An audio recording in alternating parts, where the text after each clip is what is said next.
Welcome to the Bayesian Conspiracy. I'm Inyash Brodsky. I'm Steven Zuber. And we have a guest with us today. Dave, please introduce yourself. Hi, my name is Dave Kasten. I am based in Washington, D.C., which is where I've lived for almost all of my adult life. By background, I'm someone that's done a lot of work in the government contracting and consulting worlds, working mainly with sort of executive branch organizations, sort of defense, national security, regulatory kind of stuff. And I've also done a couple other things in my life. I worked in the video game industry for a couple of years doing corporate strategy for that. But nowadays, I work on AI policy stuff. I work full-time with Control AI, which is a London-based nonprofit that is working on policy proposals and policy advocacy to reduce the risk of AI for humanity, particularly with regards to the risk of artificial superintelligence. Awesome. Wow. I'm way more interested in the second thing, but I've got to ask about the first drive-by thing. Did you work on any video games that we might have heard of? Yeah, so I worked on the corporate strategy side of things, right? So many, not all, but most video game studios have a pretty thick division between the business side of things and the creative side of things, which is not the sort of public perception. I think in general, people think like, the suits ruin everything and run everything. And like, factually, that's just not the case. Even at where I worked, which was Activision Blizzard, which I think is often broadly perceived as being especially an example of that. I actually didn't find that to be the case at all. I thought it was a pretty good wall of separation internally between the two, where kind of each side did what it was good at and tried to stay out of the other side's way as much as possible. While I was there, I helped them spin up a couple new businesses and sort of did broad corporate strategy stuff as well. I think, when I joined the team, it was on the very tail end of Activision Blizzard acquiring King, which are the people that make probably the most famous game that your listeners are familiar with is Candy Crush. So I helped a very little bit with that, and then did a lot of work related to helping Activision Blizzard think through, strategy as sort of mobile transition, free to play transition was happening, and particularly, help them think through their esports strategy, which quite frankly was a brilliant strategy that then got dashed on the rocks of COVID, among other things. But, I got to work with a lot of really great, really smart folks on that effort, as well as a couple of things. Awesome. Well, I'm glad I asked. Thanks for indulging me. Yeah, of course. It's always fun to talk about. Like, listeners, if you can get paid to think full-time about video games, go do that. It's great. Really? So as long as you aren't an actual programmer, because I've heard being a programmer for them can be miserable. Yeah, so I think like there is very much a cycle of crunch, which is really problematic. I think, for those listeners not familiar, crunch is just like working really crazy hours in the video game industry. And the problem is that a lot of video games, for various reasons, have deadlines that are really difficult to move. Those used to be basically impossible to move when you were shipping a physical disc. Nowadays, as things have gone more and more online, even if you have a physical disc that you're selling in Walmart or whatever, these deadlines are a little more flexible, but there still very much is like much as there in sort of the movie industry. There's like, hey, we got to hit our deadlines, and we also have to create a product that's creatively compelling. And so sometimes the combination of those two things can mean really crazy hours for the programmers. I will say that like the flip side of that is that if you end up in a really exciting place to be in the industry, it can be a lot of fun, even if the hours are crazy. And also, I think I would not be revealing any confidence as to say that if you happen to walk through the parking lots of many of the video game companies in America, you will see that the programmers are driving very nice cars and they can afford them. I will leave it. Okay. Not all of them. Like there certainly are pluses and minuses, but I think there are certainly very fun places to be in that industry. Right on. That's awesome.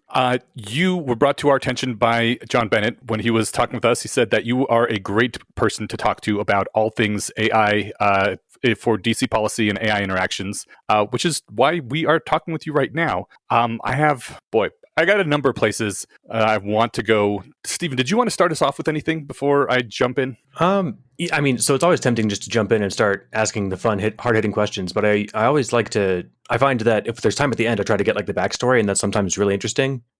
So if you're, I guess I'm curious about what got you. You talked a bit about your like work history, but what got you into the specific AI policy work that you're focused on now? Yeah, so I think for me, AI policy and sort of AI broadly had always been an area of interest. I think like probably a lot of folks, I really enjoyed reading Less Wrong and Slate Star Codex, and a bunch of other things in that vein back in the day. And of course, even before that, I was a huge science fiction fan, right?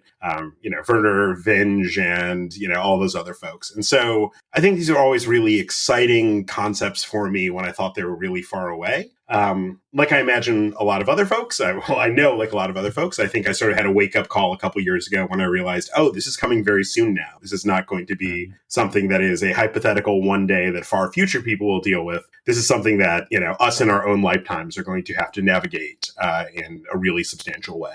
So for me, it was like when GPT-2 came out, I was, the team I was on at McKinsey at the time, I'd sort of made a move to an internal role there on their cybersecurity and data protection team. And, we were trying during COVID to kind of sort of just keep spirits up. So we had like a monthly contest on the team to do something like paint a picture, build a gingerbread house, cook a meal, and most innovative recipe wherever wins. And then one month, basically whoever won in month N got to set the challenge for month N+1. And, the winner one month was like, hey, I want to do a cocktail competition. And then they were like, well, Dave, of course, wins because he used to work as a bartender and he's a huge cocktail nerd, which is true.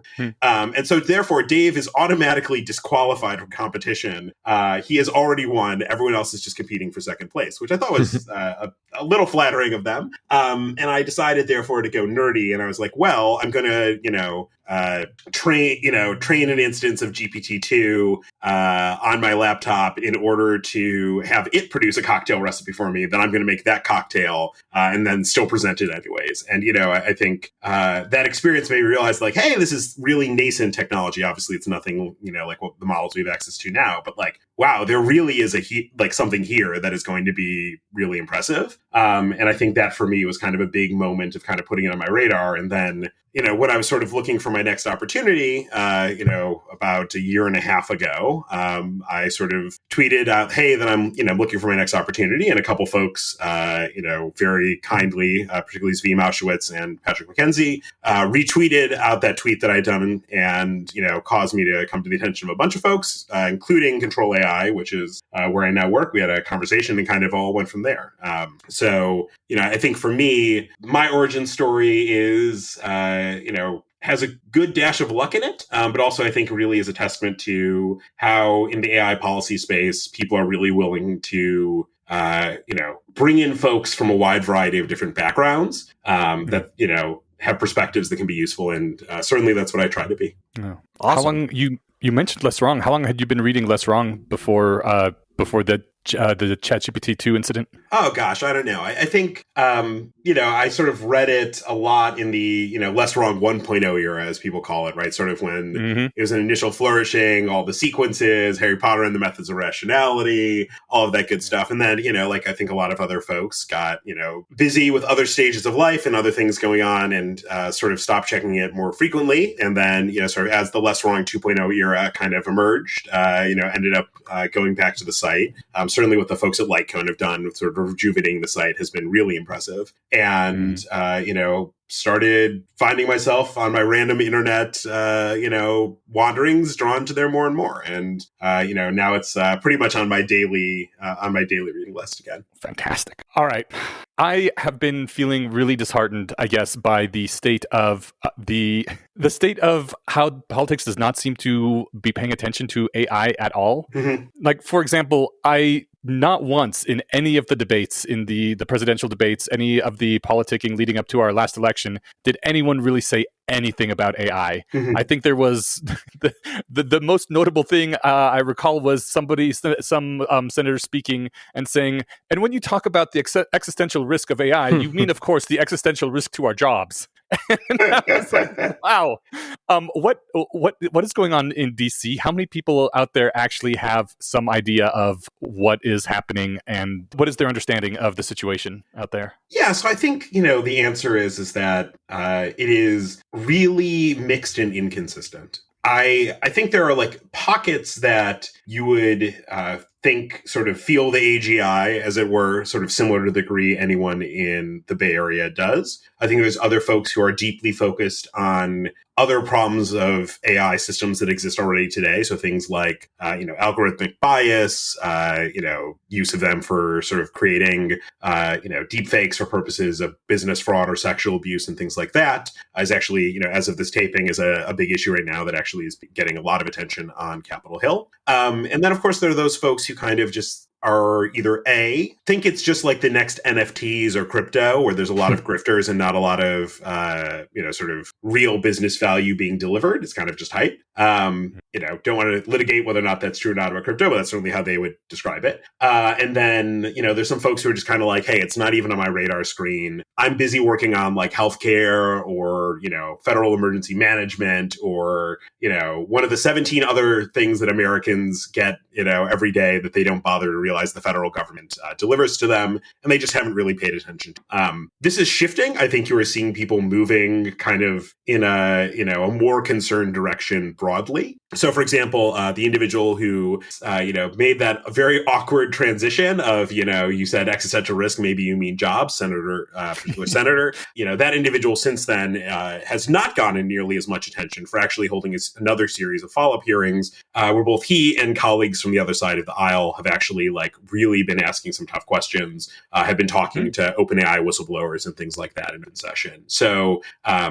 totally get why that was just a really, compelling anecdote of, hey, it doesn't feel like DC gets this. I suspect it was just like a senator trying to kind of transition on to the next question he wanted to ask and kind of just, fumbled the handoff to himself a little bit. But I think that you are actually seeing some folks who are paying it. I think what you're not particularly seeing is that you're not particularly seeing shared common knowledge of this being an okay thing to talk about in terms of its what I believe, and I think a lot of folks believe, to be its likely future impact, right? So just the other day, I was talking with a particular congressional staffer, and this actually does not in any way reveal any confidences because I've had many of these conversations with several different staffers. And this particular staffer from a particular office was saying, hey, I am concerned about this.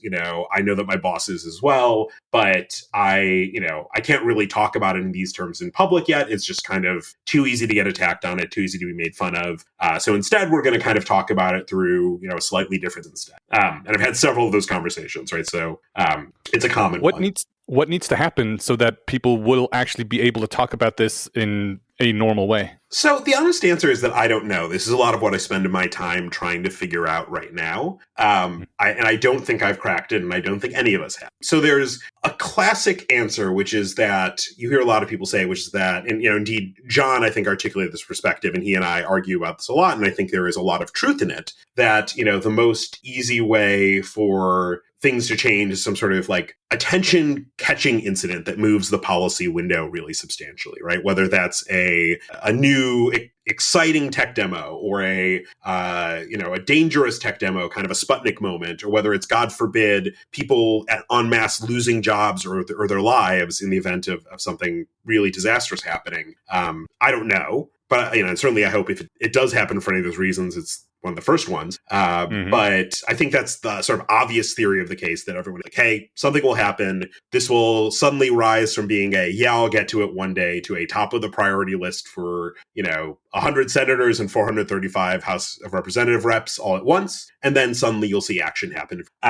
I actually, as we're taping this, I have a bookshelf to the left of me that has a bunch of books on the history of sort of national security in the United States, both before and after 9/11. And broadly, the way I'd characterize them is that the books arranged on the shelf that are before 9/11 all say, hey, there's these set of issues coming: information sharing, the internet, non-state actors, which is a terrorist group. All those are going to be important. And then the books afterward are like, so all that turned out to be, very unfortunately, very important. And then we proceeded to just sort of grab off the shelf the answers that the books from the 90s and the 80s had on that, and lightly tweaked the answers in a bunch of ways, and then kind of implemented them because we didn't have time for anything else.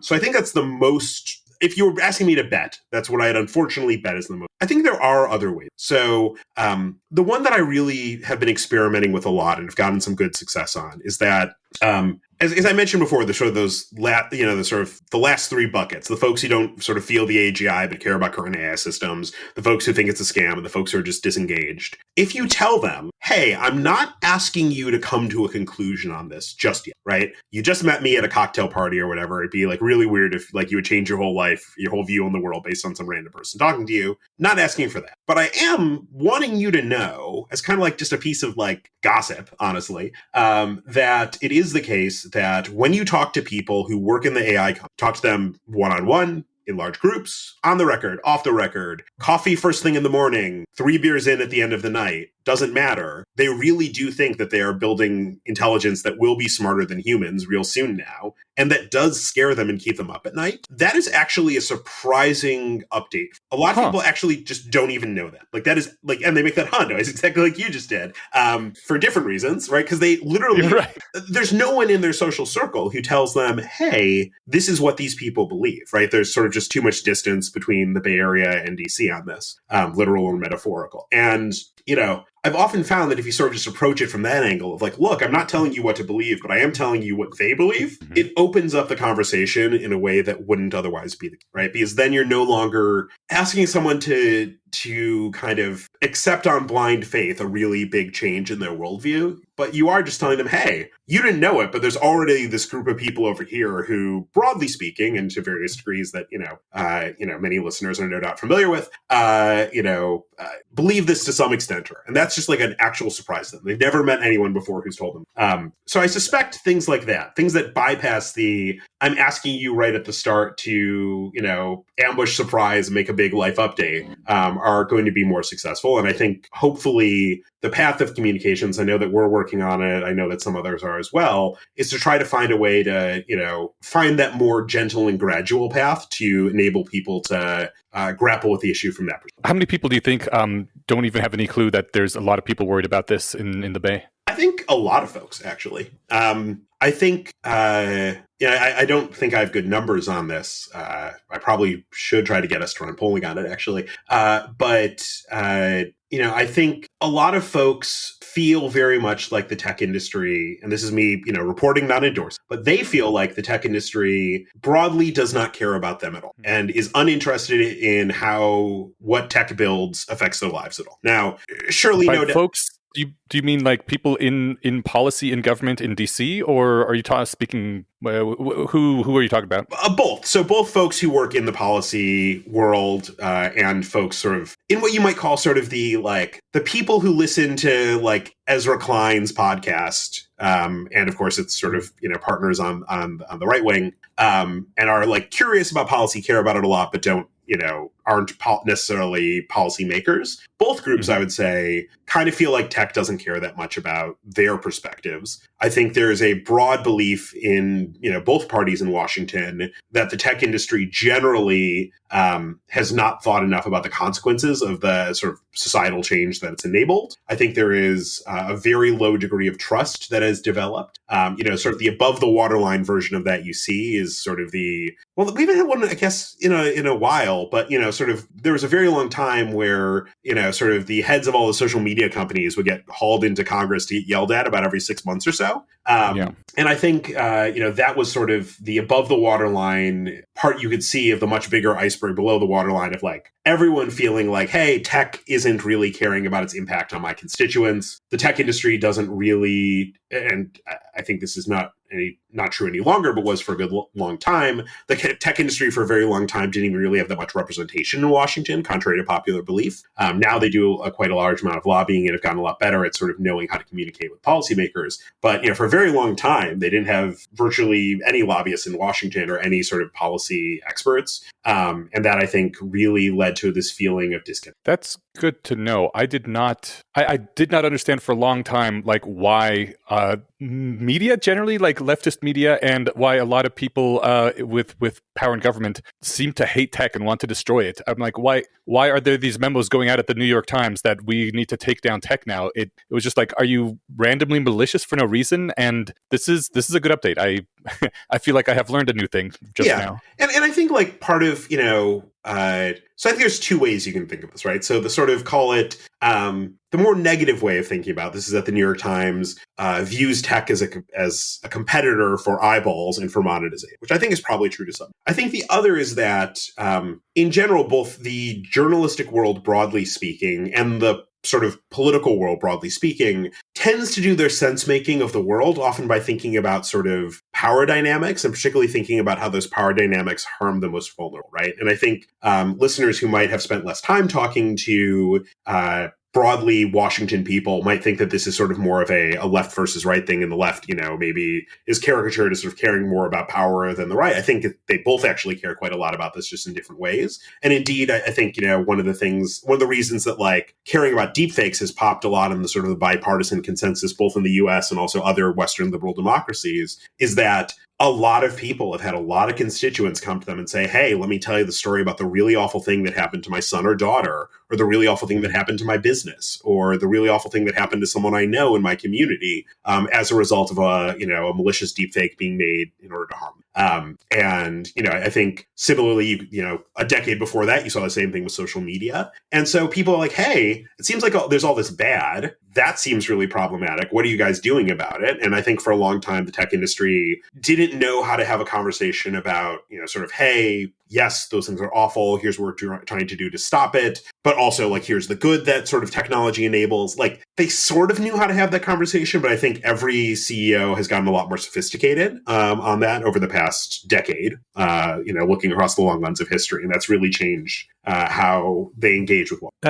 There's a lot to go. I wanted to kind of unpack there. I mean, I guess just broadly, you kind of mentioned the different camps of people in DC where they stand on these issues. I'm not going to try and pin you down to 3 significant digits, but is it your estimation that it's like 1 in 10 people toss it up to like the NFTs or this isn't that interesting category, or is it like 1 in 2? That's a good question. I think among people who think about it at all, probably I'd say like 1 in 3. But I'd say probably, I think, that's maybe 1 in, like half the population isn't paying any attention to it at all because or no significant attention, maybe more fair, because they're working on something else, they're busy with something else. And so I think there's a lot of people, probably who just are focused on other things. And then you probably, let's say, a third of folks are kind of like, this is nonsense. A third of folks, actually probably of the remaining, call it remaining fraction, probably a good chunk of folks are sort of thinking, yeah, this is important. This is like something I really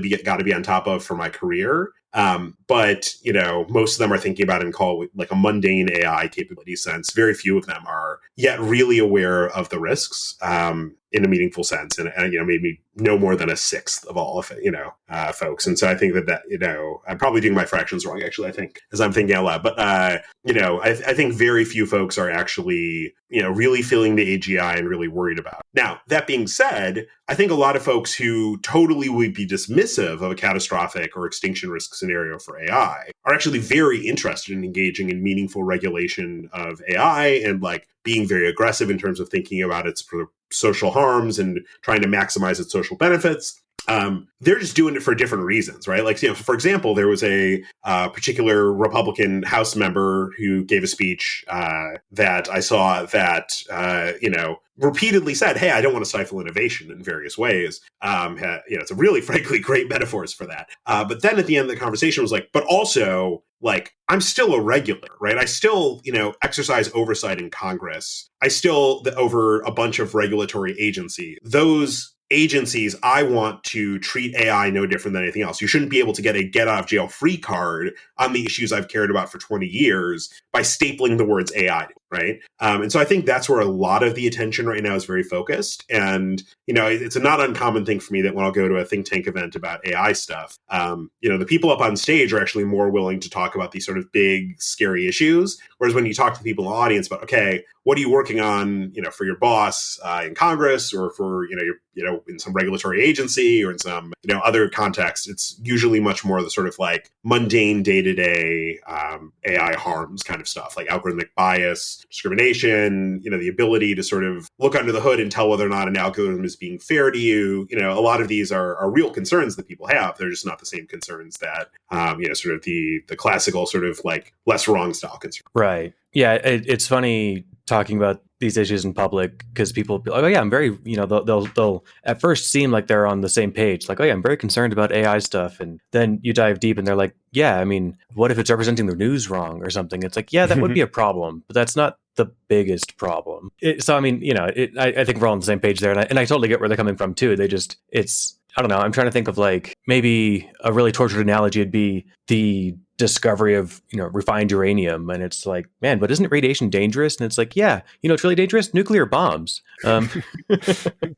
Do people generally? I recently saw somebody posting that most people who haven't read some significant amount about the tech think that these AIs are basically the same as programs that we had made in the past. That there's code somewhere that people can go into and alter line by line, and that like we actually have control over what is happening, and that most people do not realize that these are basically synthetic brains that were grown using a descent algorithm. How widespread is the idea that these are things that we understand and can tinker with, as opposed to that these are intellects that were grown and we have no idea what's going on under the hood?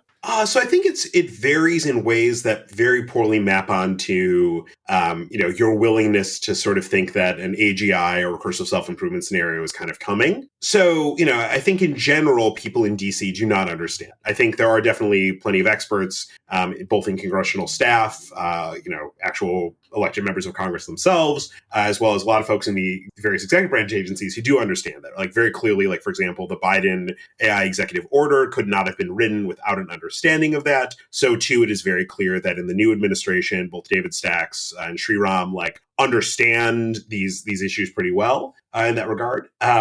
As well as two others as well. I don't want to give an exhaustive list of all the Trump officials. I'm just being, sort of shorthanding here. But I think in general, no, people think it's like a human interpretable program. The weird counterexample is that like folks who have worked on like autonomous driving and like financial regulation stuff actually do kind of get this, because they've had to already talk about machine learning in like a day-to-day context of like, hey, what kinds of safety guarantees are we comfortable with regards to deploying machine learning in these like very highly regulated safety critical, right? So like they do know that. They're aware that like, hey, like, to some degree, like computer vision or anything else is like, a machine learning problem. And it's just kind of how good do you think it is? You maybe staple some safety controls on top, but to some degree it's a blob of numbers. That they get. They then just haven't generalized that thought, probably because that's just not their job. They're not necessarily someone working on that issue set, to then think about, oh, where does that lead as you sort of scale up these models infinitely?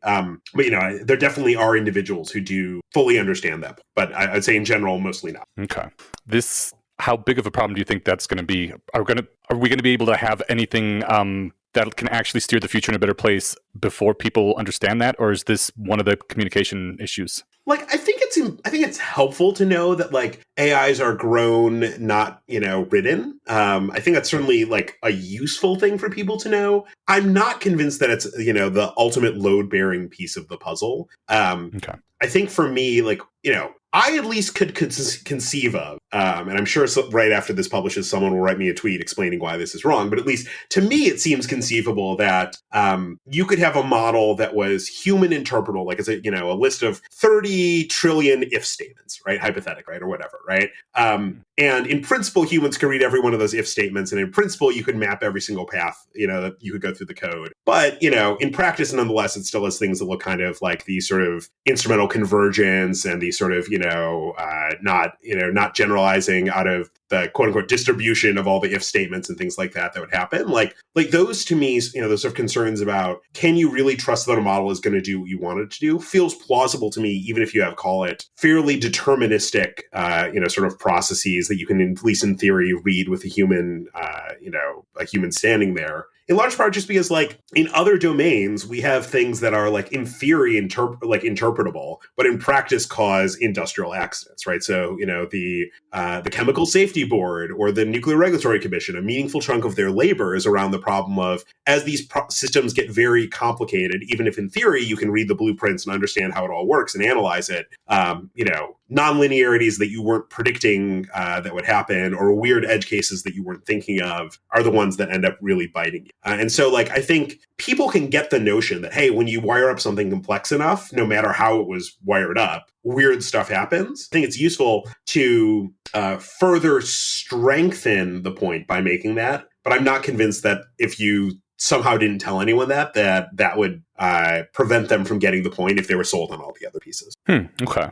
These regulations, we talked about a little bit over a year ago. We talked to the Center for AI, people from the Center for AI Policy, and they had a number of regulations that they were proposing, including like strict liability for anything that a model does in the real world with negative effects back on the originators, whether it be OpenAI or Anthropic or whatever. Do you think these sorts of regulations would actually be enough to stop what we are seeing as the coming general intelligence, a fully thinking AI agent? Like, could this actually make a difference?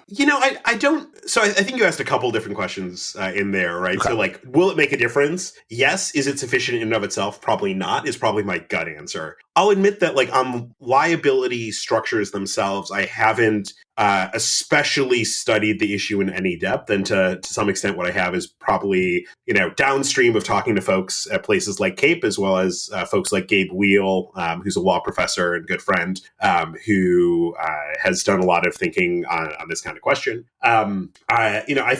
I think what I would say is that if you've never been inside a company that is sort of like, call it just an ordinary, boring company, so not like a really cool tech startup, not like a nonprofit that operates in sort of a tech-inflected space like AI, but just like a random company that's like a Fortune 500 company or something like I think it's like really easy to underweight the extent to which like everyone is afraid of pissing off your general counsel, right? Because they are often one of the closest counselors to the CEO. They have the ability to tell, the organization, hey, I really think this is a problem. They are usually very, very, very smart people. And as a result, if like the general counsel was going around saying, hey, look, new law just got passed. I've got, insert your thing, a strict liability requirement, a negligence level liability requirement, a disclosure requirement in terms of my risk factors in my annual corporate filings. Like pick your sort of mechanism to cause that eye of Sauron to focus on these issues more, right? And have some teeth behind them. I think that is something that would drive meaningful impact in terms of affecting the behavior of these organizations, certainly the ones that are public companies. So, for example, Meta and Google, right? And one thing that I personally expect to see at some point over the next 2 to 3 years, this is not based on any sort of insider knowledge, it's just based on sort of, call it, broad pattern recognition, is that if these models continue to scale up and there's some sort of bad incident that happens, a bunch of lawyers are going to look at, let's say that it, arbitrarily that it was, Meta had an issue. A bunch of lawyers are going to go look at Meta's, risk disclosures and their annual corporate filings that they have to do, which are public, and Control F through and see what they said about AI. And if they didn't have something that they said in there that looks like, the incident that, God forbid, it might have happened, then they will, sue the company on behalf of the stockholders and, say, as in the immortal words of Matt Levine of Money Stuff, like, everything is securities fraud. They will be like, hey, seems to us that you failed to disclose that there was a meaningful risk of the AI models that you're investing shareholders' money in into causing a, God forbid, a chemical, biological, radiological, or nuclear attack. What up, guys? And, to some degree, they'll be able to, have a pretty decent chance of prevailing. And indeed, I would expect that as you see these models getting more powerful, you will see companies, because in these, for those less familiar, basically there's in every public corporation's annual filings, there's like a very, very long list of basically every risk under the sun that they could possibly think of that might affect the corporation that you're required to disclose. And so I would anticipate that you will see at some point in the next couple of years, as these models get very powerful, you will start to see disclosures in there saying, our models might be very powerful and might cause bad things that we don't intend, is a risk to the corporate, right? If you, in part because they want to avoid the scenario where if, God forbid, something happens, they will have the ability to get sued, or have the risk of getting sued, I should say. And so I predict that, like, returning to your original question, if we have something that has teeth, it will shape corporate behavior somewhat. Do I think that is likely to be enough? Probably not, because these corporations, to some degree, the ones that aren't public, like Anthropic and OpenAI, if you're if you're a private investor, your sort of ability to complain after the fact if something bad happens is a lot less. You sort of, one, as a matter of general practice, you tend to sign much more substantial sort of waiving of sort of certain considerations as part of how you invest than you would if you were a public investor in a public company, or an investor in Topeka investing in a public company like Google or whatever. And also, to some degree, like some of these companies exist solely to drive towards superintelligence, as in the case of OpenAI, as in the case of Anthropic. And so, it's hard to tell them to just stop altogether. And that's why I think it's unlikely on its own to be enough, even if it might have some, meaningful positive impact. And I certainly, do think that folks at CAPE and elsewhere are absolutely right to keep on pressing on this point. What do you think would be enough? I was just going to ask a variant of the same question, and I like your open-ended version more, Eneasz. So I think the flippant answer is that folks can go to www.narrowpath.co to read 80 pages that I and some others co-wrote on this for Control AI.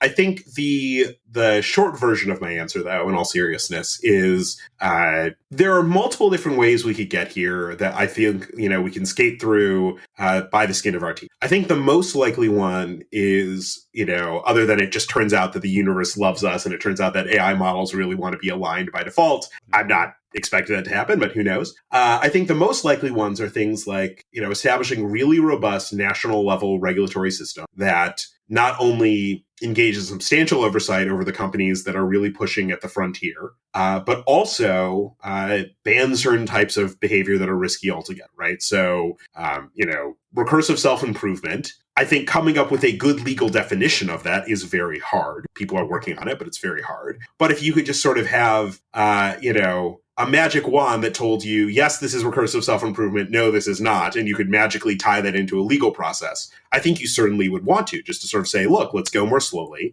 Let's avoid a situation where things are runaways and, we sort of wake up dead one morning. There's a variety of other behaviors like that, the ability to escape your own environment, the ability to be agentic in certain ways, that kind of thing, that I think you might want to think about. Once you've done that national level regulation, and sort of, by the way, if you structure that right, you're not actually harming the ability of the nation state to get lots of things that it wants, because all kinds of sort of narrow tool AI are still totally doable, right? Protein folding, advanced sort of research, capabilities that are still controlled by a human. Those are very, plausible that they could use.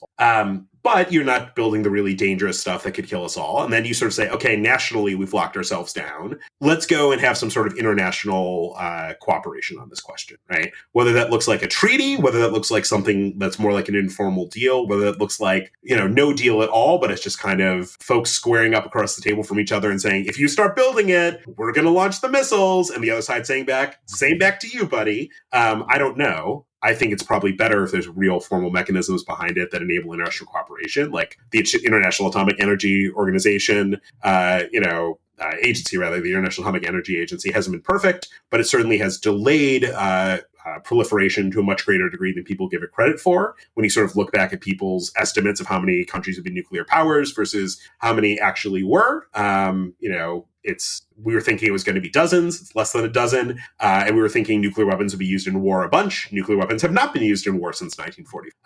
So, if you think we can slightly, with sort of 80 years, additional wisdom, can we slightly beat the record that we had on nuclear nonproliferation and go from using it twice and never again to using it 0 times and never again, then I think you have real reason to believe that we could establish some sort of, both national and international effort that meaningfully reduce risk. And I don't think it would last forever. I think eventually you would have if you sort of establish that, eventually someone clever enough and evil enough can find a way around. But I think it gives you more than enough time, hopefully decades, in order to figure out how do you actually build an AI that's very, very smart in a way that is safe for humanity. So the current administration rescinded Biden's order on AI regulation, I think it was. And then at the AI Safety Summit like a week or two ago, just the AI Summit, they removed the safety. Yeah. Okay, yeah. They literally removed the safety from the name of the summit. JD Vance stood up and told the world, basically, my interpretation is, screw all this safety bullshit, full speed ahead on AI. What do you think the actual political will, the possibility of having any sort of regulation of the type you just described is right now? I mean, I think there actually is a real possibility of, meaningful political will on this topic, right? So a couple observations, right? The first is that, like, I'm trying to figure out how to say this in a polite way. It is certainly the case that a longstanding belief in American politics is that you can, go to an international summit and bluster, but then afterwards do something else, right? And so I think, it was very clear that the vice president was trying to send like a very direct message, and it's not the one that I would have sent. I wish he hadn't. But, I think there are plenty of times when we sort of rattle the saber in one way or another, and then we end up doing it. And so I certainly, if there is a listener out there that says, oh, it's over, JD Vance said this, we're done, like, don't believe that, like, just on your priors, that doesn't, right? But what I would say is that I think the administration very clearly is trying to do a different path than the Biden administration did. I think a lot of the, quite frankly, a lot of what they rescinded with because Biden actually had multiple executives, right? So there's this sort of core AI executive order, and then separately there was export action, right? They haven't touched the export control action with regards to limiting, chips getting out and things like that. There's some signs they might modify it, but like they seem to believe in some degree of controlling exports and sort of ensuring that sort of chip proliferation doesn't happen to that much of a degree. I think also, frankly, a lot of the things that were in the Biden executive order were kind of like, thou shalt go write me a report, or thou shalt go study an issue. And were sort of, those had happened already. And the remaining ones were that I think were the most important, were largely around sort of companies, if there's training models over a certain size, engaging in certain disclosure requirements to the United States. By and large, companies in the US are doing lots of engagement and disclosure. Anyways, is it exactly what I would like? No. Do I think it has exactly the teeth I would give it? No. But like, I'm not that sure that much has changed, other than the symbolic value, which of course is very important, both the administration and I think broadly to the world.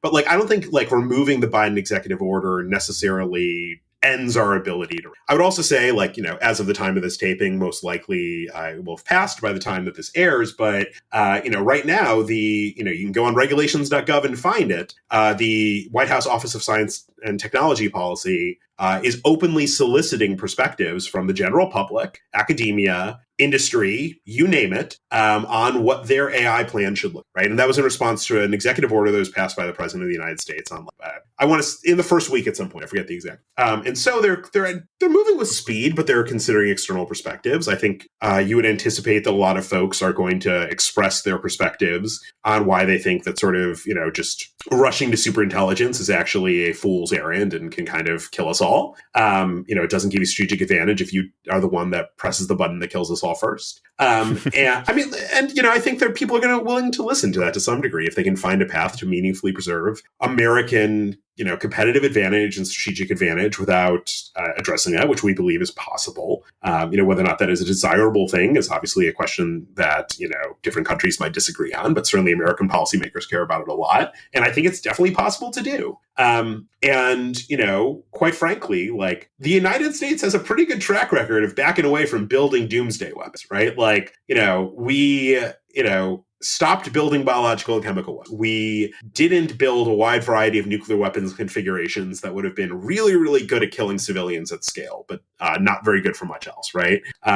We have, and indeed, like Dr. Strangelove, if viewers haven't watched it, by the way, watch it. It's one of the greatest movies of all time. But like, quite literally, the reason, the core plot impetus of it was that at the time in the, I guess it was late 50s, early 60s when the movie was being made, there was studies that were being done at the Rand Corporation, among others, about the sort of deterrence value of building a doomsday weapon. And what the United States concluded was, you absolutely can build a doomsday weapon. It is super easy to do. You just build a very large nuclear weapon and put a jacket of cobalt or a variety of other things around it. And if you blow it up, it just kind of poisons the entire Earth. This is doable, right? We know how to do it, unfortunately. And we decided that we weren't ever going to build one, not even as a sort of last-ditch threat to pull out when all the other threats is failed. Just wasn't something we wanted to build.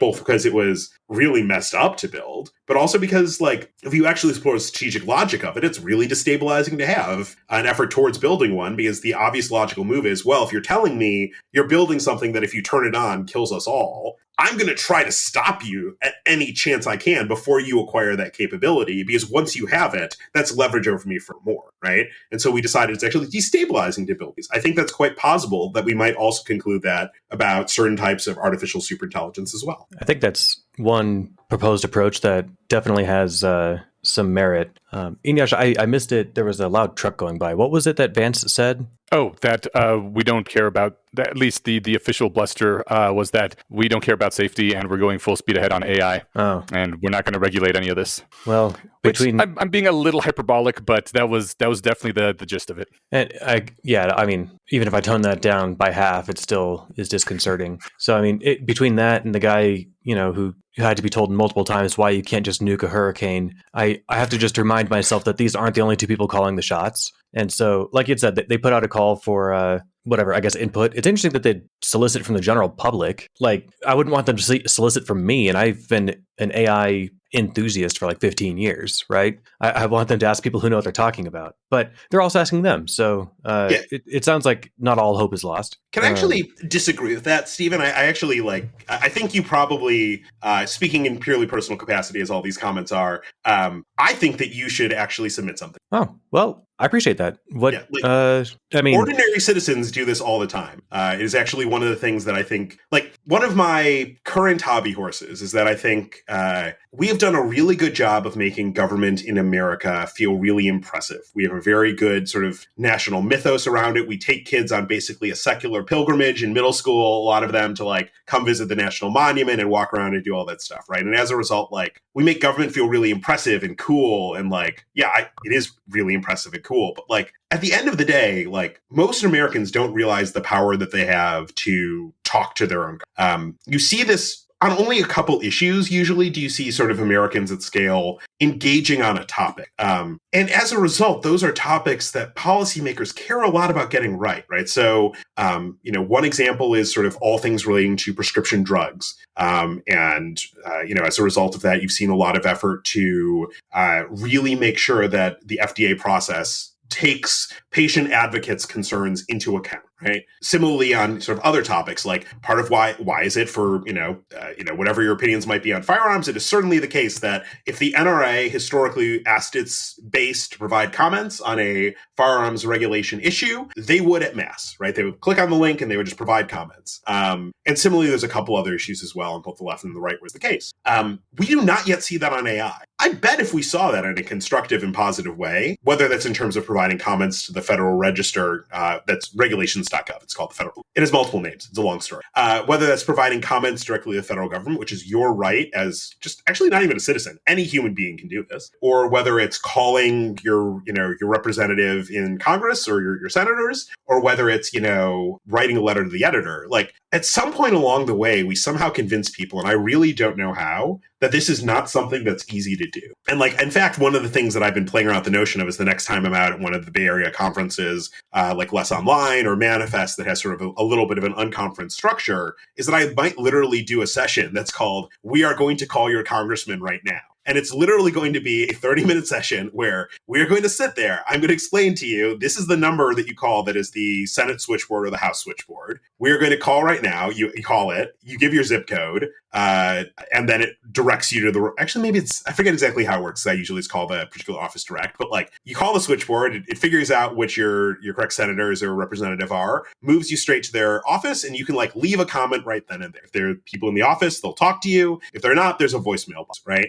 And by the way, if you want a meeting with your congressman's office or your senator's office, this is eminently doable. You can call them and say, "I would like to talk to you for 30 minutes about why I'm concerned about AI safety." And honestly, odds are, you probably won't get to meet with the congressman or congresswoman or senator, but you probably will get to meet with one of their staffs. That is much easier than people realize. And I really think that more people should do that. And I'm hopeful that one of the things I think, quite frankly, if you've got a community of a lot of folks who are really good at writing really long essays on the internet, what if they just took those essays and then submitted them to a little portal on regulations.gov by copy and pasting and maybe doing 20 minutes of cleanup so that it's relevant to this topic.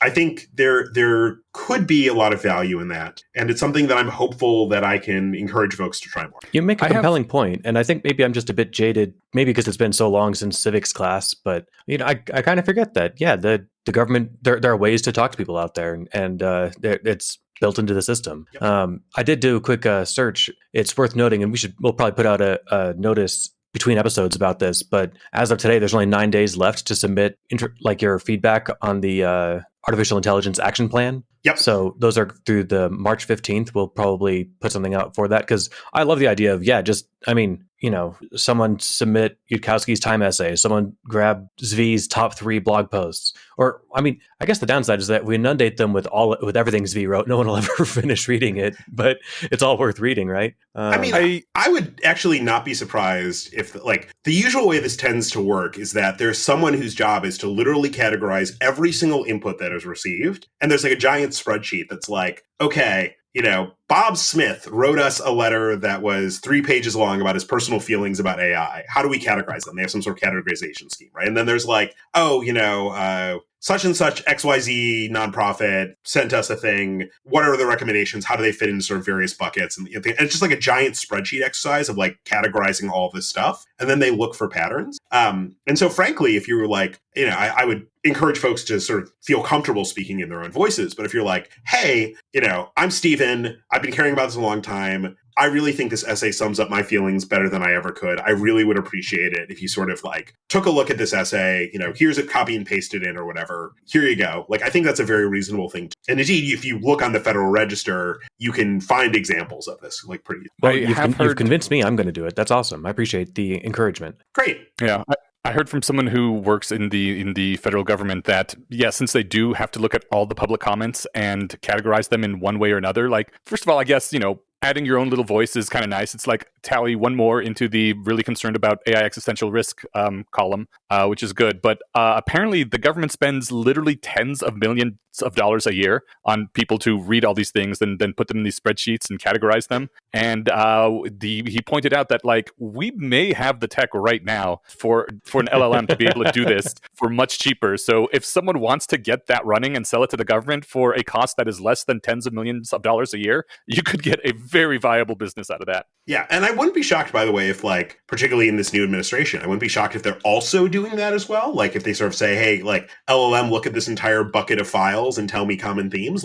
Wouldn't shock me if they're doing that as well. I also suspect that they will literally have humans looking at it nonetheless, not only because that's the tradition, but regulators, even if they disagree with you, have a series of pretty strong legal incentives it's not worth getting into the weeds. There's something called the Administrative Procedure Act, and there's a bunch of other stuff that is related to it or takes inspiration. The net result of that is that even if I am, an evil aide that really wants to do the exact opposite of whatever Dave Kasten wants to have passed on, some issue, I want to demonstrate very clearly that I read Dave Kasten's comment because it bulletproofs the likelihood that I will be able to actually defend what I'm doing in sort of a future court proceeding. But in order to demonstrate that I read it, I have to write down somewhere a good argument, probably, if I'm thinking about this in a sharp way, as to why Dave's argument doesn't apply. And also, if I can take pieces of Dave's argument that I'm excited by and apply them in one or another, or sort of track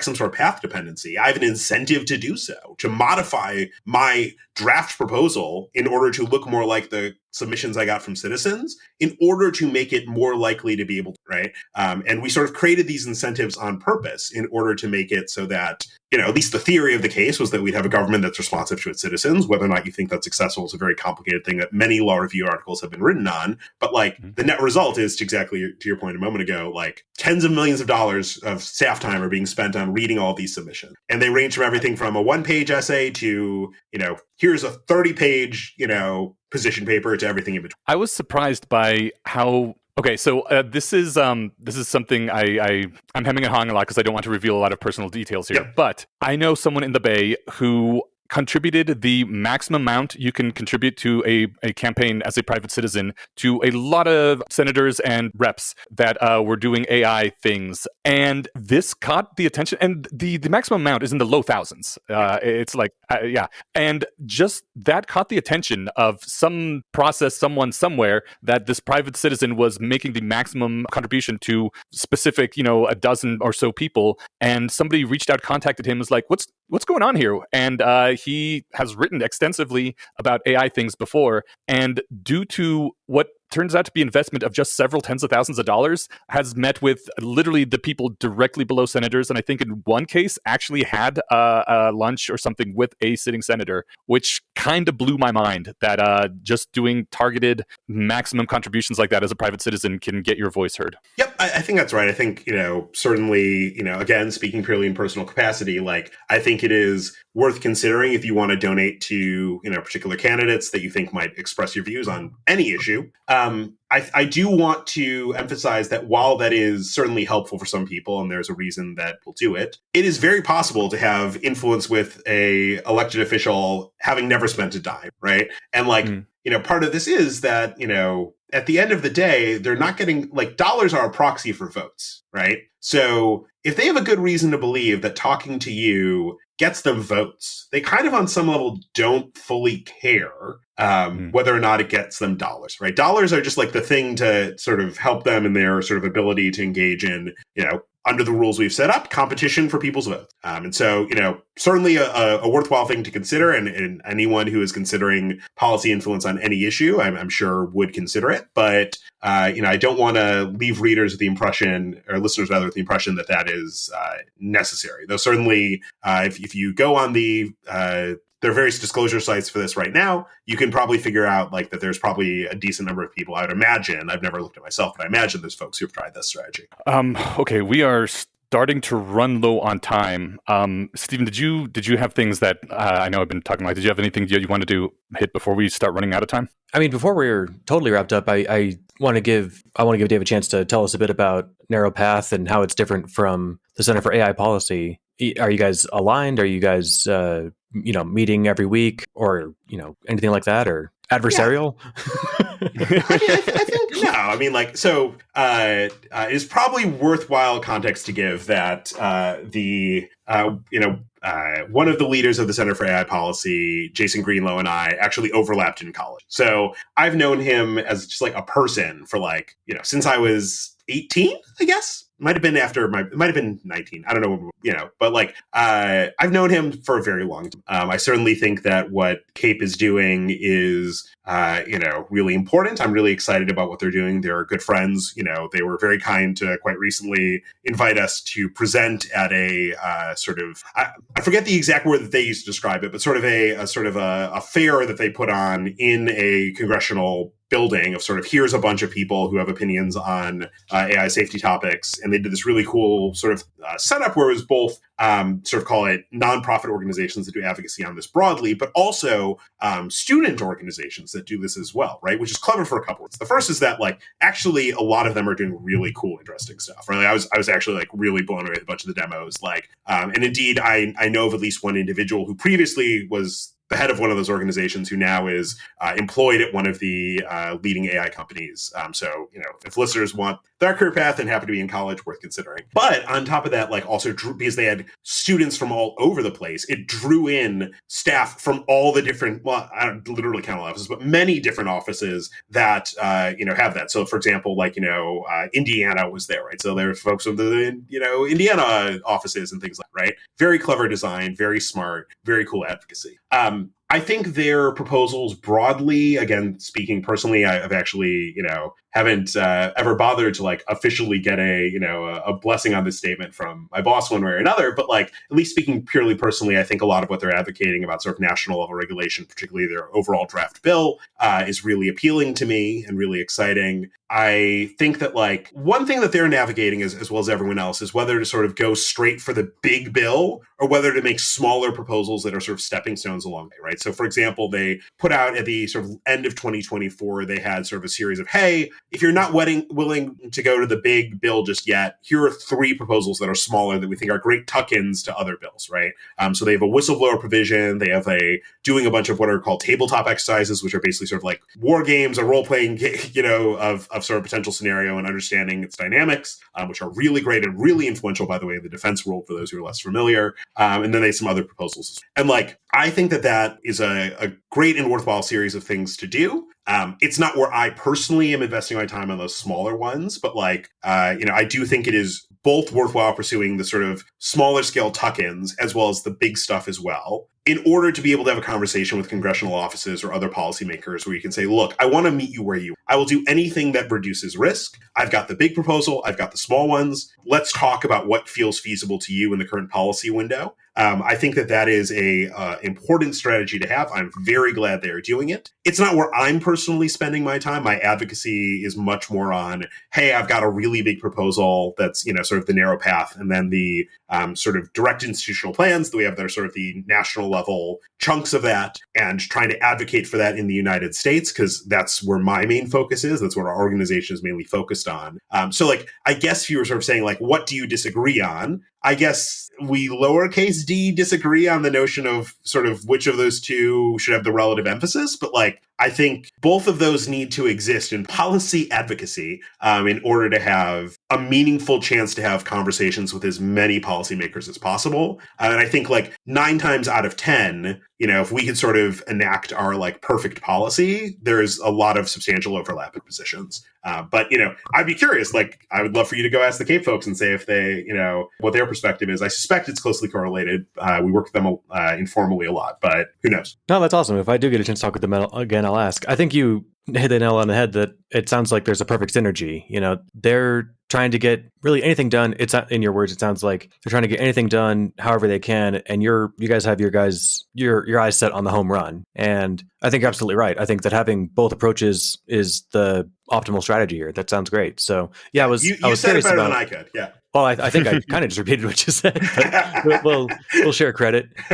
So the narrow path is from Control AI. One is descendant from the other? That's correct. So narrow path is formally branded as a thing that's Control AI's publication. It is both on, if you go to controlai.com, there's a link you can click to get there. But we also, look, like for whatever reason right now, we've all decided that we're in an essay meta where every time you launch a new AI policy proposal, it has to have its own branded website and unique URL. And we've decided that that's, the way that this gets done. By the way, I own essaymeta.com. It redirects to an essay of mine about why we're in an essay meta. So if any of the readers want to check that out, I encourage them to as well. But yeah, I think that, it is a formal proposal of ours. But I want to be very clear. Much of what we are saying in that proposal draws upon the work of many people who'd be very familiar, right? So, and we tried to do our very best to, whenever possible, cite and give due credit in a way that both like made it clear that we weren't inventing ideas out of whole cloth, while also not implying that, someone else was endorsing our overall perspective, right? And hopefully we did that right. If anyone's listening is like, God, I really wish those Control AI guys had not cited me or had cited me a little differently, like, please reach out. We're happy to adjust. But, I think a lot of what we were trying to do was really bring together in a comprehensive way a lot of proposals that have been floating around for a long time, as well as some new stuff of our own, and try to build a comprehensive package. And what you learn when you do that is that there are a lot of things that, unless you tailor them well, kind of interfere with, right? So for example, like the theory of like when exactly you spin up the international effort and how do you get the incentives right so that the national level stuff doesn't too disadvantage people, so then they're not willing to do the international thing because they think they're falling too far behind, is actually fairly tricky to do. And so, I think there was a real advantage in trying to figure out how that all interrelates to each other. Also, to our discussion earlier in the conversation, if God forbid a disaster happens and the policy window opens up, or God willing, there's something really nice that happens that causes the policy window to open up, we certainly want to be able to point at our one report on the shelf and say, hey, this is our best answer, rather than having to say, well, we have like 7 Google Docs and like 3 less wrong posts, and like this tweet is really good. Like, we wanted to be able to have something we point to, and I suspect that's part of why others in the essay meta are doing the same as well. Okay, I feel like my memory's playing tricks on me. Did I hear originally that Control AI is UK based? That's right. So, we how okay. If you're working on US policy, like, is this, I don't know, I guess this is obviously legal, but like how are they UK based and doing US policy, or is this just like global policy? Yeah, no. So the good news is that, we have definitely talked with lawyers about this. This is definitely something that you can do. Happens on many, many policy issues every day. It is almost certainly the case that folks here, whether they realize it or not, have sort of engaged with the materials of like a UK nonprofit in particular, that in some way or another was talking about particular policy position. And this is all like totally above board to do. The way that it works basically is that there are a series of regulations the federal government has related to just basically disclosing that you're engaged in certain activity that might influence policy that are very basic, straightforward filing requirements. We comply with all those, of course, very closely. We are very careful on it. I've spent a lot of time, making sure that we're in a really good place on this, but it's actually quite easy to do. The real interest that American policymakers have with regard to this is really just making sure that they know who's involved. And so they set a very low threshold for sort of declaring activity that you're engaged in if you're a professional nonprofit. And they also, as a result, because they set that really low threshold, there's a bunch of very clear pathways for organizations that look like ours, where we're just kind of private entity trying to sort of advocate for change to do that. They're really, without loss of generality, they're really worried about a foreign adversary influencing and then not disclosing it. It's really what a lot of these rules are designed to do. And so, something like us, like particularly when it's like one of America's closest allies, like the UK, easy peasy. Mm-hmm. So why why not be US based? Is there advantages? So there aren't particularly advantages in the sense of like, if you were a listener in the Bay Area saying, should I set up and shop in Washington, D.C. or in London if I want to influence Washington, D.C.? You should set up in Washington, D.C. I think two things. The first is that most of my colleagues are actually much more closely involved in the UK policy process, right, and engaging parliamentarians there. We, also in some sense sort of emerged as an organization in response to, you might recall sort of, I guess almost 2 years ago now, the Bletchley Park Summit that happened in the UK, right, at Bletchley Park outside of London. And that summit was sort of the first big international summit on AI topics, obviously, that led to the Seoul Summit and then the aforementioned Paris AI Action Summit. But that was the first one. And so it was like a bunch of folks who were really interested in AI policy issues kind of coming together in that moment to try to engage in advocacy there. And then it kind of just grew from there. Okay. So we are familiar with a number of organizations that are working on AI policy in the way that we want, in the way that we prefer, to make it not kill us all. Are you aware of any organizations that are working in the opposite direction, that are very much along the lines of leave AI alone, let them do whatever they want? Are there people working for the other side, I guess? Yeah, so I think I would not want to categorize or characterize folks as being on the other side or things like that, in large part because, just in total honesty, like when you talk to a lot of folks who have sort of called the more light touch regulatory perspectives, first off, there's almost nobody who's like no regulate, right? Like maybe sort of like Andreessen Horowitz's lobby is like that, right? But like short of that, almost everyone is like, look, I don't want to die. I would like the things that would kill me to be prevented. Here's my best guess at the right way to balance those, right?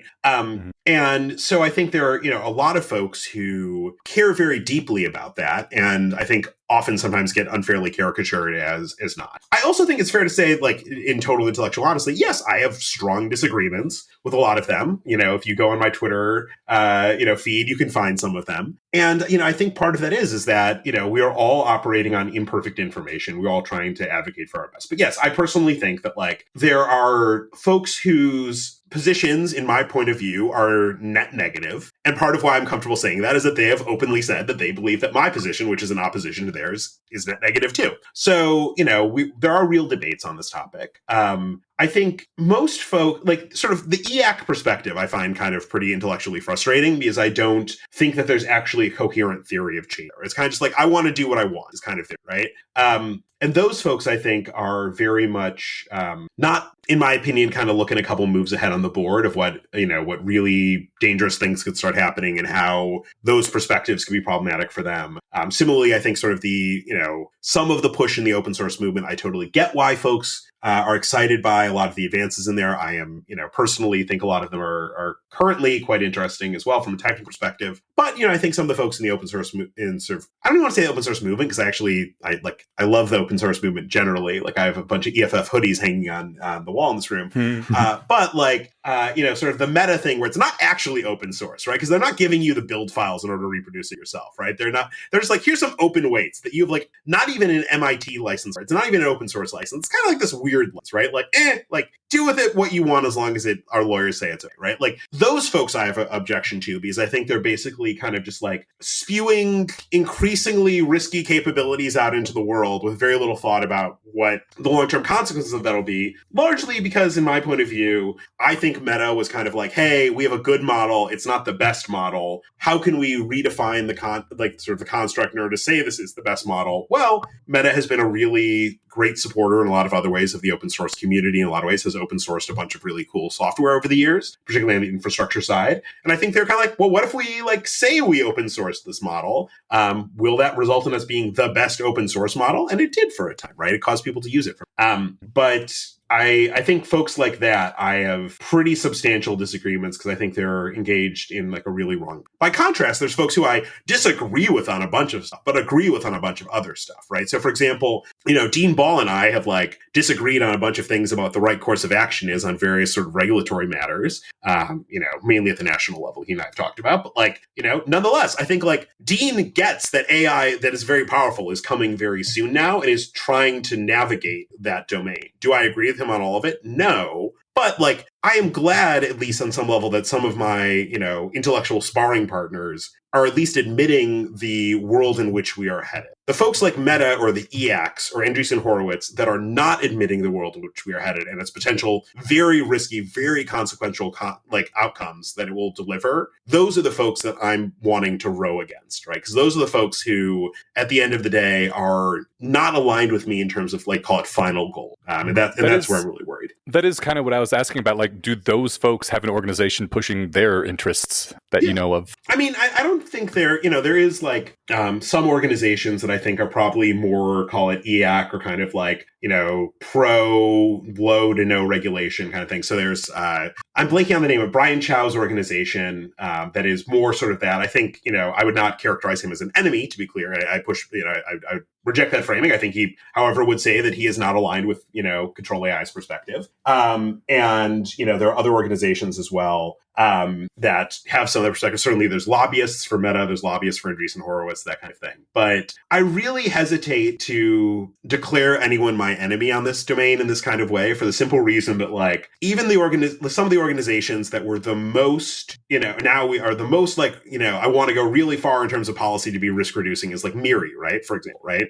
Mm-hmm. And MIRI, started out a zillion years ago as being a pro-singularity organization that was very much full steam ahead, boys, kind of thing. And then changed its mind once it sort of reconsidered the evidence and reconsidered the argument. And part of why I am really nervous about sort of deploying certain labels is that I think there is some real hope that I have that maybe is foolish hope. I certainly can envision people who are going to tell me this is foolish, that those folks will see the light and recognize that at the ultimate goals that we're all aiming towards of not dying and letting kids grow up and have happy lives and trying to make the best world that we can, that the policies that they're proposing are not ultimately leading them. Well, we're starting to run really low on time.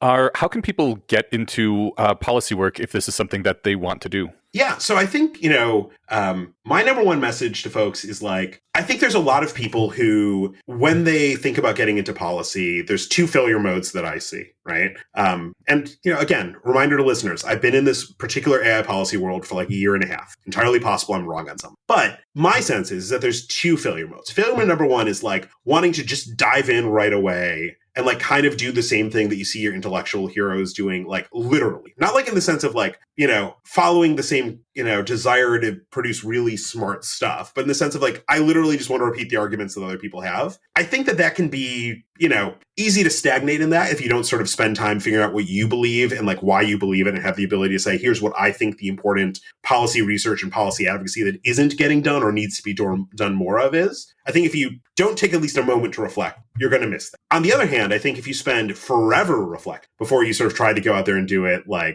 you're also going to miss the boat because you're just we're writing too much. I'm sorry. We just are. I can't keep up with Zv's weekly AI roundup as much as I'd like to anymore, much less anything else. And so what I would say is take a path between those two. Go and read a bunch of the stuff that catches your eye and figure out, and I think this might have been Nate Suarez who originally made this point, like figure out the stuff that just seems obviously to be missing a piece that like you are seeing that other people, and then start trying to think about that, write about that, do advocacy on that. And check in with folks and make sure you're not missing something really obvious that didn't occur to you for a random chance. But like, there's a lot of missing stuff here that's not. And like, without, in particular, I would say like more advocacy that really talks to policymakers and really talks about the stakes in all of the Western liberal democracies really needed, right? So, in the US, like there's lots of people in Washington, sure, but a lot of them are really reluctant to say what they actually think. They say what they think is the furthest along that they can get a policymaker to go. And as a result, the policymakers never go any further. This is true in other Western liberal democracies as well. Part of why I'm really excited about so many of my colleagues being in London is that, like,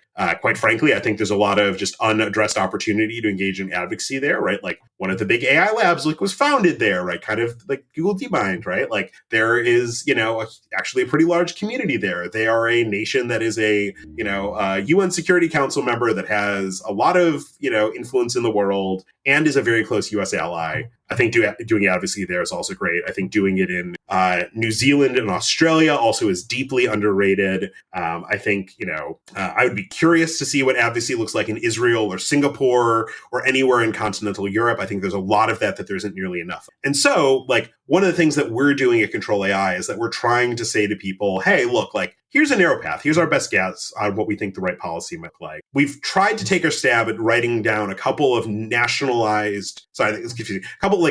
level versions of that for the US and the UK. We can't cover all the countries in the world. One thing that might be interesting is to try to read a narrow path. You know your country better than we do. I have no clue what the right call for Finland or the Czech Republic or even like a country that's Germany or something like that. That's a big one that I just don't understand the internal politics. Like, I would love for other folks to like try to take a stab at that. We're certainly hoping to, with permission and as appropriate, like try to find ways of curating some examples of that and sharing them as well to inspire policymakers in other countries. That's one approach. I think beyond that, just like figure out what you think everyone is missing. We're likely missing a lot, right? And also, again, go to regulations.gov and see like where the US government is asking you for comment on it and see if you have something to say. You probably do more often than you'd expect. Call your congressman, congresswoman, senator. Like, you might have something more to say than you expect. Okay, so I find myself as a enthusiastic mid-20s person hearing that and still not being sure what my next step is if I want to work in AI policy.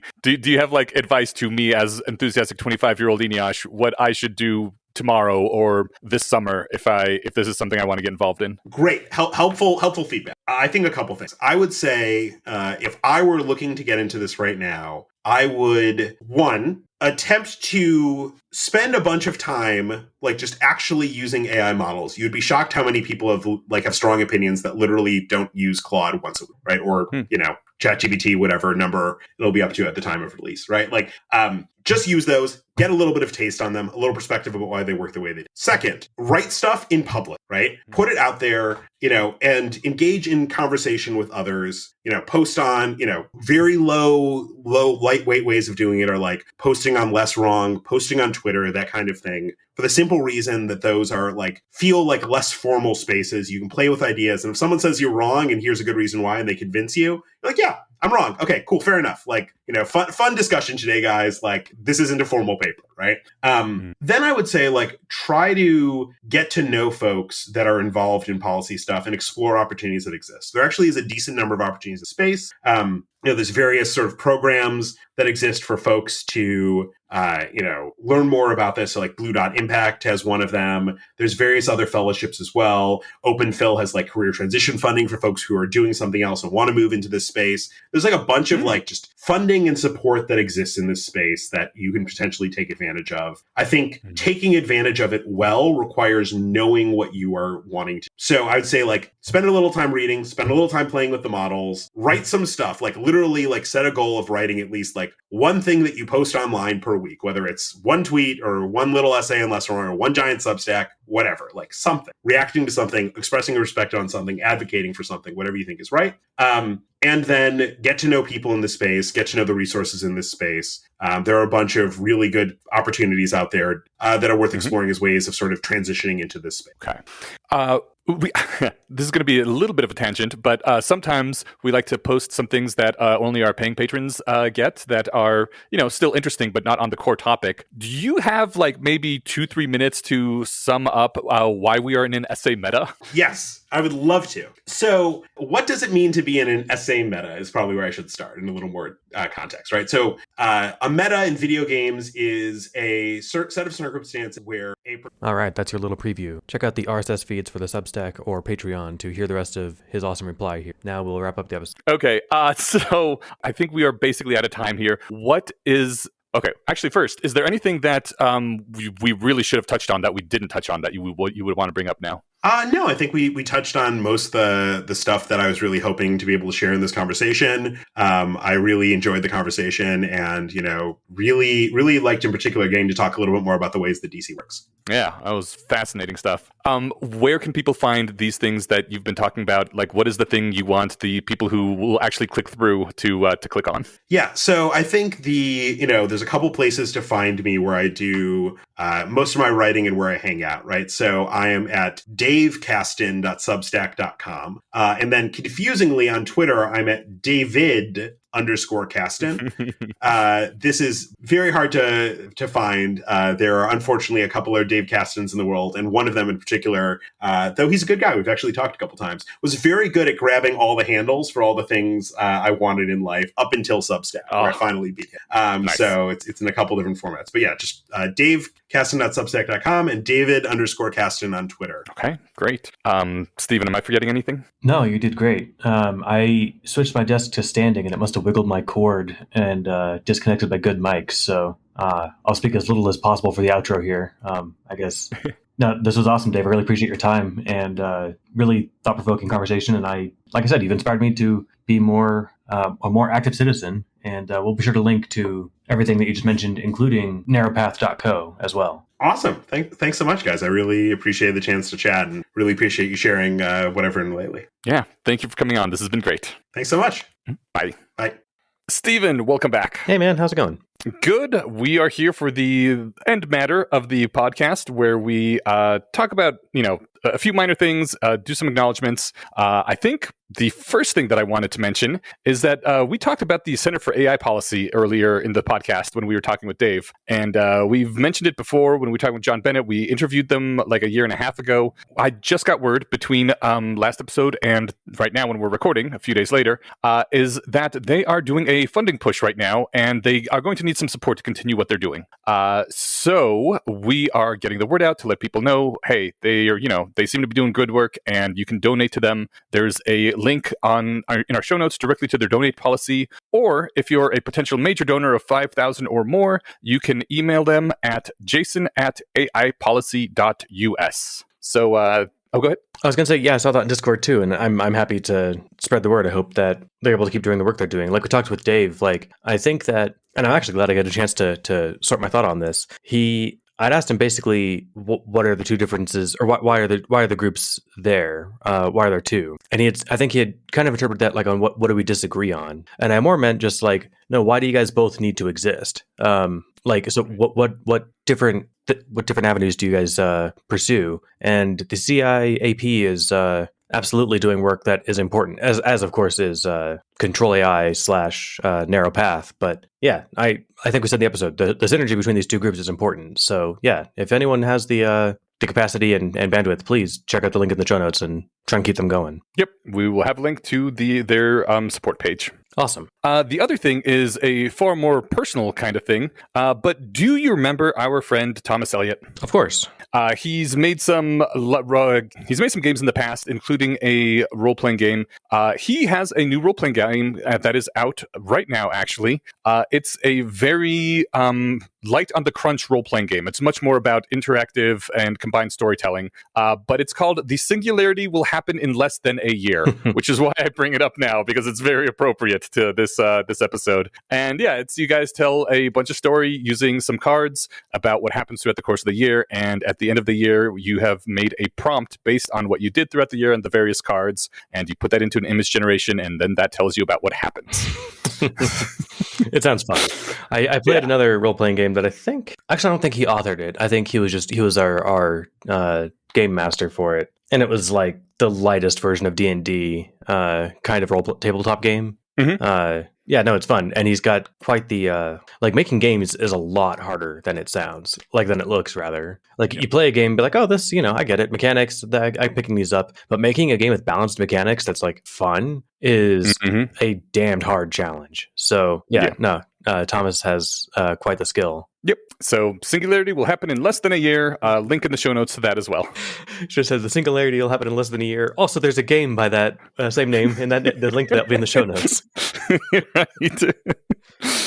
In full disclosure, I think we have a bit more than a year. I think so. Actually, apropos that, and I won't bother putting a link to this because everyone can find it on 80,000 Hours. They just put out an episode in the last day or two. I guess, last week or so with the airing time of this. But with Will McCaskill, it's about 4 hours long. I'm about 30 minutes into it. But Will McCaskill is the Oxford professor / utilitarian / the author of What We Owe the Future. Mhm. He wasn't very sold on AI stuff a few years ago. Like, I mean, he believed, he followed the arguments and believed all this, but I think he put it like in the that'll probably happen at some point in the future bucket. Mhm. And he's really upped his timelines to. I think he wrote, and the essay was titled "A Century in a Decade." Oh, yeah! I just saw that come out. I haven't read it or listened to it yet. Yeah, but it's quite the pitch, and it's well articulated in the way that only Will McCaskill can do. So, and I just love the evocative imagery of that title / argument. So, everyone who's interested, check that out too. Awesome. Well, I think that brings us to the Guild of the Rose. Yes. Yeah. Speaking of interesting things to check out. Yeah. So let's do our normal pitch first, and then some commentary on it afterwards. But the Guild of the Rose is a group that tries to help bring structure to learning rationality techniques through online courses and online community, where you sort into cohorts with other people doing the same thing, and kind of form social groups and level up your rationality in real life. Yeah, weekly workshops, active online community, and courses for everything from decision making to finance and everything in between, even though that was only D through F. Yes. So. All right, so I recall last episode, not I recall, this is in my notes. Last episode, we said that they pay us for the sponsorship, and I just thought, I assumed that everybody knew that. And you were like, I don't think everybody knows that. And I said, everybody's got to know that. What are you talking about? Turns out we got a lot of feedback on the Discord. Everybody did not know that, in fact. Vindicated. Yes. So I don't know. I think it's good to clarify that this is a sponsorship thing, but also it's a sponsorship specifically because we really do believe in them. We both participated in the alpha. We helped run the IRL guild stuff that was here in Denver last year. I might be doing more stuff with them when I moved to San Francisco. We also were I think we might have been the announcement. This podcast might have been the announcement of the existence of the Guild of the Rose. So yeah. Yeah, we actually really do partner with them on a very basic level, and the fact that they also help sponsor us it's very nice. I certainly wouldn't be saying this every single episode, but we do believe in them, and that is why we formed the sponsorship. 100%. And yeah, I mean, we were plugging them before it became official. It's just now that's why there's an every episode plug. Yeah. But yeah, I still stand by absolutely everything I've said about them in the past, and will continue to do so in the future. So yeah, same here. I mean, and I sincerely believe it. And I don't know how else to emphasize this to listeners. If anyone listening hasn't gone to guildoftherose.org and just clicked around for 30 seconds, I was going to say 5 minutes, but I don't even want that much time just to get started. 30 seconds. I mean it. Go take a look. It would be a personal favor to me. If you hate it, let me know, and I will find a way to make it up to you and get you your 30 seconds back. Well, guildoftherose.org, and also link in the show notes. That's right. Excellent. I think that's everything. There was some no, I'm gonna skip. There was some comments on the quantum Heisenberg principle, but I don't fully understand them, and I don't want to get into things I don't fully understand. Maybe later. I will also say, read that back and forth, and we should, after this, I have a plan, a pitch that we can consider, on the back burner. But I say once we get through the sequences, we ask somebody who has more familiarity with quantum physics than us to come on and give us a crash course if they're inclined. Okay. I like this idea. Both more familiarity than us, and also experience in speaking to a lay audience about confusing stuff. Oh, don't worry. I'll pretend very well to be the lay audience who doesn't understand quantum physics when we talk with them. Well, we had a number of people, there was a video linked that was actually a really good video, but it talked a lot about Fourier transforms and vectors. And those are both things that, like, after I watched the video, I was like, cool, I can now see where I should go and what I can spend multiple days of concentrated mental effort on in order to understand this. And that feels good. Like, I know that I could learn this, but also I do not have multiple days of mental effort to give to anything right now. Yeah, I don't think that if there exists an audiobook that you can listen to while working on the house that can teach you quantum mechanics, that'd be cool to hear about. But I think you do need diagrams. Yeah, diagrams and concentration. I don't think it's something you can do while you're doing something else. Man, wouldn't that be cool if that whole thing of like listening to a book in your sleep worked? Oh, that'd be awesome. Yeah. So there no less wrong sequences for next episode. This is in large part because right now I'm doing a lot of work. I'm working most of the hours of the day on my ongoing projects, which I have overbooked myself on, in part because I was not working full-time, and my current full-time work of cleaning up this house that I'm living in so I can sell it. So I just have far less energy and available time for anything. So unfortunately, I think there's going to be a dearth of less wrong sequences over the next couple months while I'm doing this. That's okay. I mean, and to anyone who hasn't lived in a construction zone, it takes a lot out of you, even if you're not working 12-hour days like you are. So, no. But you know what you do have the energy for? Is it to thank our patron? Yeah, it's your turn. I'm jealous. Oh, hell yeah. This week, we are thanking our patron, Christopher James. Yay. You are a hero. I'm pretty sure, were a patron on Patreon. We're going through the Substack people right now, right? Yeah. Okay, Christopher James, thank you for your continued support. It really does mean a lot. It, helps keep us going during these long days where we work many hours. It does. And despite my efforts of trying to fix the mixer that we use for in-person recording, it was unsuccessful. That thing has reached end of life, I think, which I think it had a good run. It's like 6 or 7 years old. Oh yeah, it's gone for quite almost from the beginning, right? No. When we briefly had a sound engineer, he recommended this one and we got it, right? Yeah. But I think 6 maybe at least years then. At least 6 years, yeah. It's been through the ringer. Yes. So yeah, so expenses like that, and what's remaining after the hosting fees and stuff does go to us, and it means a lot. So Christopher, you rock. Really we appreciate it. Yeah, twice a year we get a little payout, but a nice payout, and we really appreciate it. Indeed. All right, thank you for joining me, Stephen, and I will see you again in 2 weeks. Thanks, Ineos. See you then. Bye.